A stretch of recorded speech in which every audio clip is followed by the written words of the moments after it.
everybody, it's Anna from PNW Blanks and Sublimation, and today we are going to be making Sublimation Snowglobe tumblers. So we have the 15-ounce cans. It has the hole in the bottom. These are double walled. The hole in the bottom is to add your liquid and glitter after you're done sublimating, and we also have the 20-ounce tumblers with the hole in the bottom, and I already have these all wrapped up. And you can actually see I'm using a different paper than normal this time. I'm sure everybody, if you're familiar with the sublimation world, you've probably heard of the company HTVRont. They actually sent me some paper to try out. So we're going to test it out and see what we think. It is a 120G, and I know that I prefer the 105G. It just wraps around the tumbler better. But maybe because these aren't full wraps, then we'll see how it goes, and we'll see how it goes on the glass. All right, so I have my press set to 358 degrees for the resting temp, 360 degrees for the printing temp, and 30 seconds.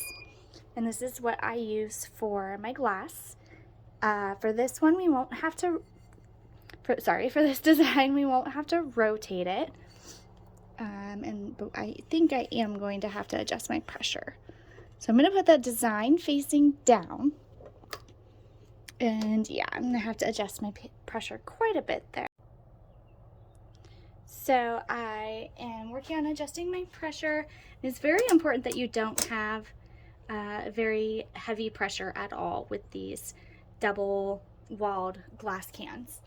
So you can see I have it so the indentation is barely, it's barely starting to curve around the cup. So that's where you want your pressure to be at. It's not like an exact science or an exact measurement or anything. I know a lot of people ask me that all the time, exactly like where my knobs are at. It's not, there is a trick that Dawn has shared before about kind of marking certain things with colored Sharpies. So she has hers marked perfectly for her 20-ounce tumblers. So that's definitely a possibility. But I don't do that. I just kind of go by the feel of it and see what happens. So the one thing that you want to remember with glass is your temperature is going to drop significantly when you put your glass tumbler in, and then it's going to rise back up to that 360 degrees, and then it'll count down from the 30 seconds. So if you're not using a PNW press, then your times and temperatures will be significantly different because it doesn't have that variable to temperatures. So once we hit 360 degrees, I'll show you that it's starting to count down, and then the 30 seconds is all we should need, and then I'll show you a little trick when sublimating glass tumblers to make sure that it's done. So our press is at 360 degrees, and you'll see it is now starting to count down from that 30 seconds. One thing I didn't really think of is because we are using a different paper, so your ink, your paper, your blanks, all of that matters, as well as your environmental conditions. So any of those things, if you change one of those, then it could affect your times or your temperatures. So we'll go ahead and take a peek and see how this looks. Like I said, with the thicker paper, we might actually even have to do it a little bit longer, but I can see the design through there. You can see that. And then also the trick with glass, and actually you can kind of look through there, is to look and see how vibrant it looks through there. You can see the design showing through, and then you can also see how vibrant it looks through there. So I think we're good with the 30 seconds. Let's test it out here. And I just did like 2 pieces of heat tape, and all what I'm gonna do is I'm gonna carefully, just in case it needs more time. Oh no, that's actually perfect. That is bright and vibrant and exactly what we want for this this double double-walled snow globe. Okay, so that's the first one. And this design here is by one of PNW Blanks' featured designers, Jack's Designs. Her designs are really cute. They have kind of a little bit of an edgier kind of gothish style to them.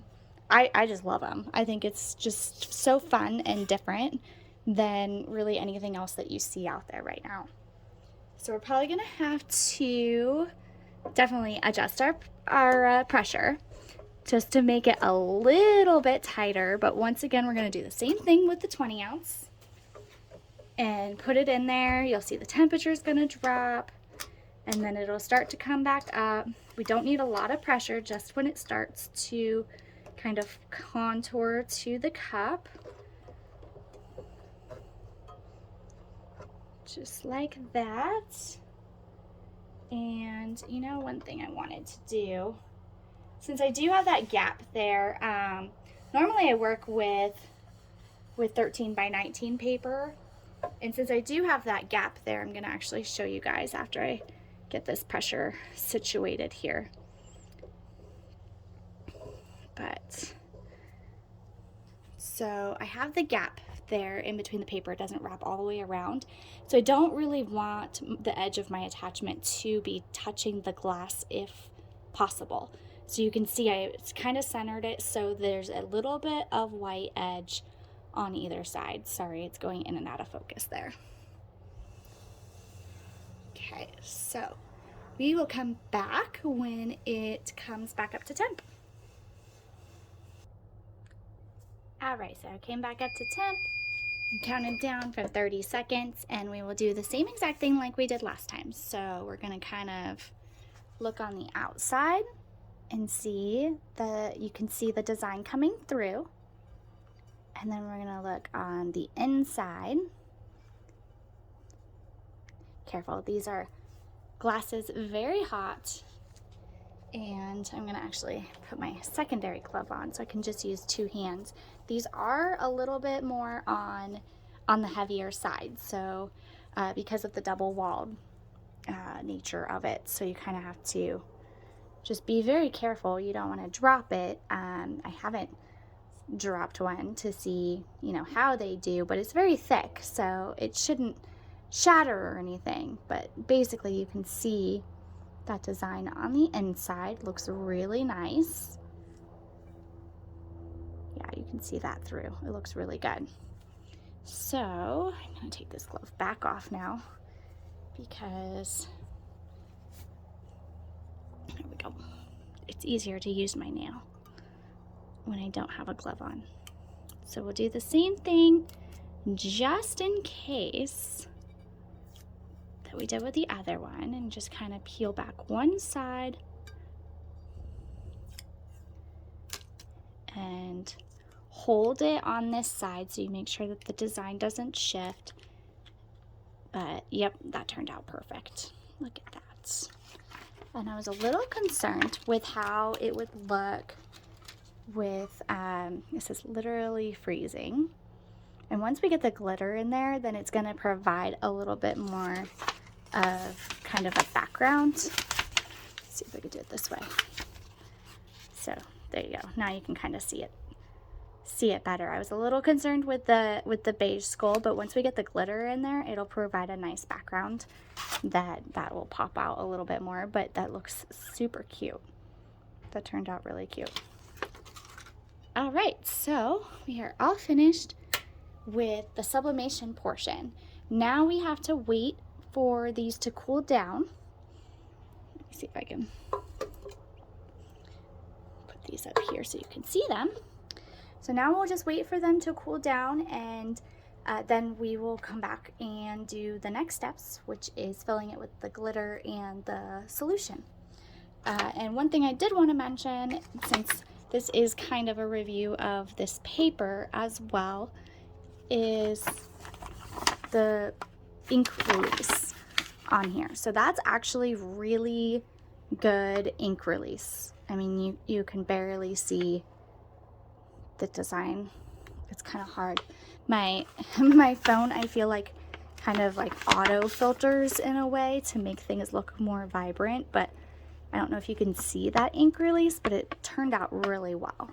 So I would say this paper is good for, you know, for sublimation. I would like to test it out a little bit more, especially because it is significantly thicker than what I use on my tumblers. So I would be interested in seeing how it works on a full wrap tumbler, and maybe I will do another review video in the future for that to show you guys how it works on the full wrap, because that's what I love about the 105G is that it just, I feel like it gets tighter to the cup and you get a better result without any white spots or shifting or anything like that. So we will be back after these cups cool down.